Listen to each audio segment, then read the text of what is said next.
हुमायूं अख्तर साहब, दो सवाल आपके सामने जो है वो आते हैं, जिसमें आप ये कहते हैं कि एक तो कायरा साहब ने जो बात की है, कायरा साहब ने ये कहा कि आप शायद वो सेनेट इलेक्शन समझ बैठे, हम तो जनरल इलेक्शन की बात कर रहे हैं। अगर आपको कोई टेंशन नहीं है तो आप क्यों जो है वो अर्ली इलेक्शन करवा रहे हैं? और दूसरा, खुरम साहब का ये ख्याल है कि हम डिसरप्ट करने की कोशिश तो करेंगे, लेकिन असल इशू जो है वो हुकूमत की परफॉर्मेंस है, जिसकी बुनियाद पर हम लोगों को बाहर निकाल लेंगे। Your take on. देखिए, सेनेट तो एक प्योरली टेक्निकल चीज है। प्राइम मिनिस्टर का ये व्यू है कि जब से मैंने सेनेट इलेक्शंस देखे हैं और बेशुमार देखे हैं, उसमें हमेशा यही तनकीद होती है कि अनफॉर्चुनेटली वोट इन्फ्लुएंस किए गए हैं मुख्तलिफ इंसेंटिव्स के जरिए। प्राइम मिनिस्टर का ये ख्याल है कि इसको एक्सप्लोर किया जाए। आइन में 2-3 शिक्के हैं, मैं वकील तो नहीं हूं, लेकिन एक शिक कहती है कि ट्रांसफरेबल वोट होगा और प्रोपोर्शनल रिप्रेजेंटेशन होगी। एक पॉइंट पे कहा जाता है कि सीक्रेट बैलेट होगा, लेकिन उस सीक्रेट बैलेट में president, chief minister, speakers, deputy speakers, chairman वगैरह के इलेक्शन का जिक्र है।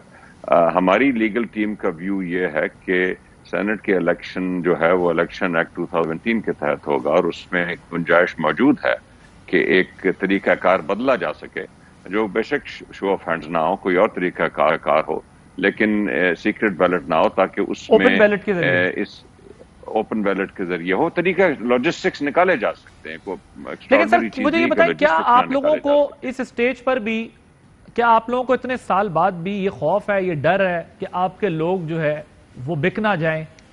तो इस वजह से ये बात की जा रही है, क्योंकि अगर आपने शो ऑफ हैंड कराना था या कोई अमेंडमेंट्स करनी थी या कोई लेजिस्लेशन करनी थी, तो उसका टाइम तो अब गुजर चुका है। ये काम तो पहले करने का था, ताकि आप इस फेज में आकर ये प्रॉब्लम फेस ना करते। वो फेज तो आपका गुजर चुका है। लेकिन ये बताएं कि क्या आपको अभी भी डर है कि आपके लोग बिक ना जाएं इतने साल के बाद भी? हमें देखिए, हमें डर ये है कि ना सिर्फ हमारे लोग, बल्कि ये PMLN वाले या पीपल पार्टी वाले, कोई भी इतना कॉन्फिडेंट ना बैठे। जो बिकने वाले होते हैं वो हर जगह मौजूद अगर वो बिक गए, तो वो तो आपके फेवर में जाएंगे ना। आजकल तो PDM का अलायंस हुआ हुआ है। आप अपना बताएं कि आपको ये डर है कि आपके लोग जो है वो बिक ना जाएं, जिसकी वजह से ये चाहते हैं कि ओपन बैलेट हो?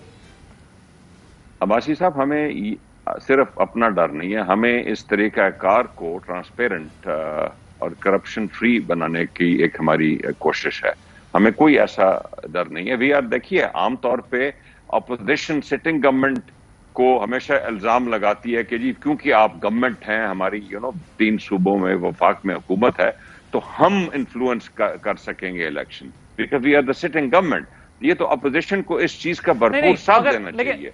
लेकिन हुमायूं साहब, आप खुद बहुत सीजन पॉलिटिशियन हैं, आप खुद बहुत अदालत में क्यों जा रहे हैं, हमारे साथ बैठे सर, आप बहुत सीजन सवाल निकालते हैं। हुमायूं साहब, आप बहुत सीजन पॉलिटिशियन हैं, आप वो फेडरल मिनिस्टर रहे हैं, आपको सिस्टम्स का पता है। देखें, जब आप जो गवर्नमेंट्स होती हैं ऑपोजिशन को दबाने के लिए, ऑपोजिशन के लोग तोड़ते हैं। आज भी पंजाब में CM क्लेम करते हैं मेरे पास बहुत सारे लोग हैं जो मुझसे राब्ता कर रहे हैं, मेरे पास आना चाहते हैं।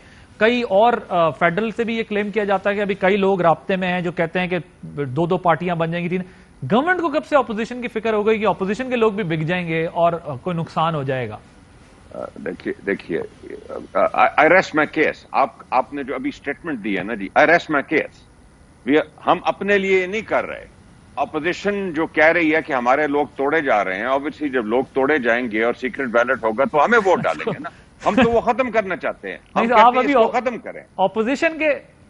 अच्छा, आप ऑपोजिशन के लिए एहतियातन ये काम कर रहे हैं कि जो लोग तोड़ने की बात की जा रही है वो टूटे ना। हम इस सिस्टम को ट्रांसपेरेंट बनाना चाहते हैं, चाहे हमें उससे फायदा हो या उससे नुकसान हो।